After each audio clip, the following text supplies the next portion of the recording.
Kita waktu menghadap Allah itu tidak duduk. Kita bukan tamu yang dihormati, yang dimuliakan. Kalau Ustaz Abu Somad datang, disilakan duduk, dimuliakan. Tapi nanti di hadapan Allah kita berdiri. Yaumal tafatis saqu bis-saq. Betis berjumpa dengan betis. Kalau duduk, lutut jumpa lutut. Tapi kalau tegak, betis berjumpa dengan betis. Tegak berdiri. Sampai akhirnya ada tenggelam kerana peluhnya hingga ke lutut, tenggelam kerana peluh hingga ke pinggang, tenggelam kerana peluh hingga ke leher, tenggelam kerana panas. Lalu kemudian datang menghadap kepada Nabi Adam alaihissalam. Wahai Nabi Adam, kami keturunan engkau, anak cucu engkau, tolonglah menghadap kepada Allah supaya diputuskan perkara ini. Kami tak mampu lagi tegak.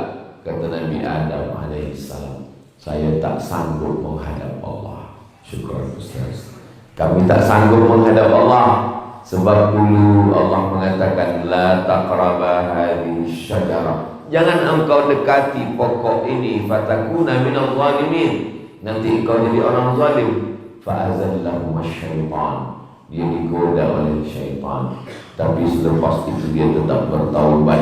Doa yang paling tua, Rabbana zalamna anfusana wa illam taghfir lana wa tarhamna lanakunanna minal khasirin. Kalau kita baca doa itu tak ada permintaan, tak ada permohonan. Dalam doa itu tak ada minta. Cuba kita tengok, Rabbana, ya Tuhan kami, zalamna, kami sudah zalim pada diri kami. Rabbana zalamna anfusana wa illam taghfir lana, kalau engkau tidak mengampuni dosa kami, wa tarhamna, kalau engkau tidak merahmati kami, lanakunanna minal khasirin, pastilah kami termasuk orang yang rugi. Tak ada minta dalam doa. Itu adab Nabi Adam alaihissalam. Nabi Adam itu punya adab yang tinggi. Dia malu untuk meminta. Dia hanya mengatakan, kalau engkau tidak merahmati kami, kalau engkau tidak mengampunkan kami, pastilah kami orang yang rugi. Sekarang anak cucu keturunan Adam mengaku keturunan Adam, tapi berdoa tak ada adab. Ya Allah, saya ingin menikah dengan dia. Kalau dia belum ada jodoh, jadikan saya jodoh. Kalau dia sudah ada jodoh, matikan jodohnya. Tak ada adab kepada Allah Subhanahu wa ta'ala. Nabi Adam, mereka datang kepada Nabi Nuh alaihissalam. Nabi Nuh, kami tak tahan menunggu.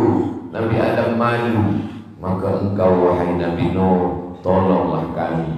Kata Nabi Nuh, masa banjir datang, angin puting beliung, lebat, turun hujan 40 hari 40 malam, tenggelam dunia.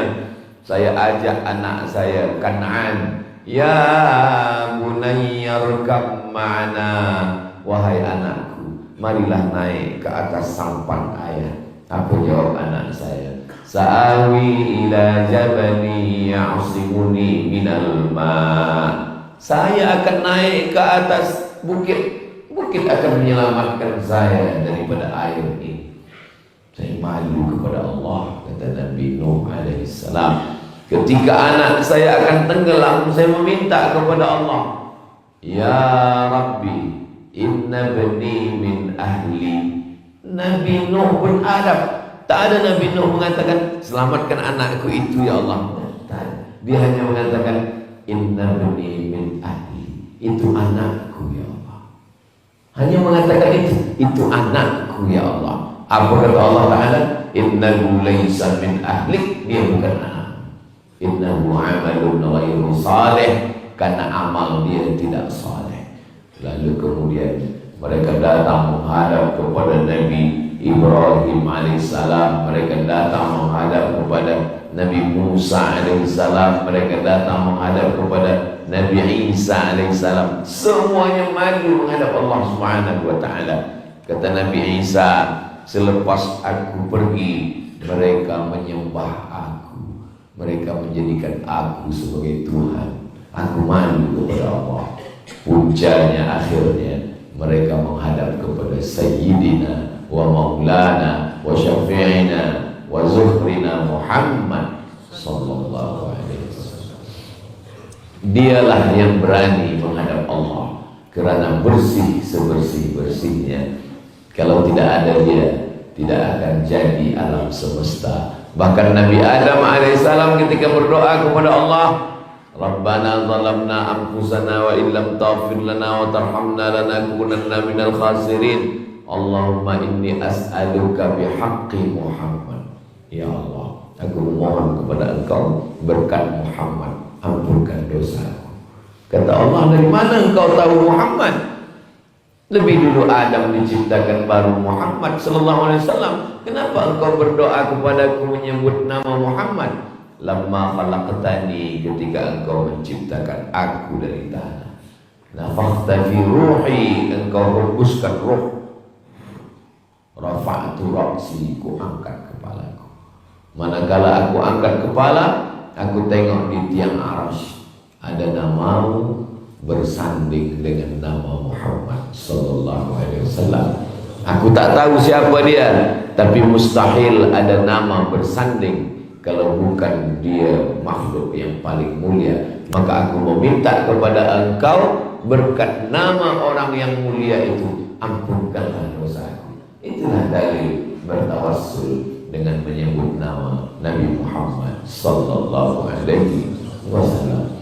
Maka Nabi Muhammad lah yang menghadap kepada Allah. Walaupun kita umat yang last terakhir sekali, walaupun kita umat yang badannya paling kecil, walaupun kita umat yang umurnya paling pendek, tapi kita lebih dulu masuk ke dalam surga Allah Subhanahu wa ta'ala. Makanya ketika Umar bin Khattab membawa lembaran Taurat, Nabi panggil, apa itu Umar? Ini lembaran. Nabi ambil, Nabi kuyak. Apa kata Nabi? Laukana Musa hayyan, seandainya Nabi Musa hidup, ma wasa'ahu illa ayat tabi'ani, dia akan ikut aku. Nabi Musa ingin menjadi umat Nabi Muhammad sallallahu alaihi wasallam. Nabi Isa, wa ma qataluhu, mereka tidak membunuhnya, wa ma salabuhu, mereka tidak menyalibnya, walakin syubbiha lahum, ada orang lain yang diserupakan wajahnya dengan Nabi Isa. Dia adalah Yudas Iskariot, dia adalah Yahuza. Lalu kemana Nabi Isa? Barrafa'ahullah, dia diangkat Allah SWT. Nanti sebelum hari kiamat dia akan turun lagi. Dan ketika Nabi Isa turun, dia akan melaksanakan syariat Nabi Muhammad sallallahu alaihi wasallam. Dia akan salat subuh, zuhur, asar, maghrib, isya, bukan mengikut syariat dia, tapi mengikut syariat Nabi Muhammad sallallahu alaihi wasallam. Nabi Ibrahim jadi makmum, Nabi Musa jadi makmum, Nabi Isa jadi makmum, Nabi Adam jadi makmum, dan imamnya adalah Sayyidina Muhammad sallallahu alaihi wasallam. Bila peristiwa itu terjadi, Subhanalladzi asra bi'abdihi lailan minal masjidil haram ilal masjidil aqsa alladzi barakna haulah linuriyahu min ayatina. Ketika itu Nabi Muhammad sampai di Masjidil Aqsa, Baitul Maqdis, dialah yang menjadi imam dan nabi-nabi semuanya menjadi makmum. Maka kebanggaan, kemuliaan kita ini dipilih oleh Allah menjadi umat Nabi Muhammad sallallahu alaihi wasallam. Sebab ada setengah orang yang menyalahkan Allah, menyalahkan takdir. Saya jahat nih karena saya hidup sekarang nih, Ustaz Abdul Somad. Kalau saya hidup di zaman Nabi Musa, saya ini baik. Kamu kalau hidup zaman Nabi Musa ikut Fir'aun, belum tentu. Saya jahat sekarang nih sebab di zaman nih Ustaz. Kalau saya hidup dulu zaman Nabi Muhammad, mungkin saya jadi sahabat Nabi. Kamu kalau hidup zaman Nabi Muhammad, kamu jadi sahabat Abu Lahab. Maka menurut takdir Allah kita terima. Raditu billahi rabba wa bil islami dina wa bi Muhammadin nabiyyan wa rasula wa bil Qur'ani imama. Maka hidup yang paling indah mengikut ketentuan Allah, dan Allah takdirkan Abdul Somad hidup di tahun 2024. Ditakdirkan subuh ini berjumpa dengan saudara-saudara saya di Kundasang.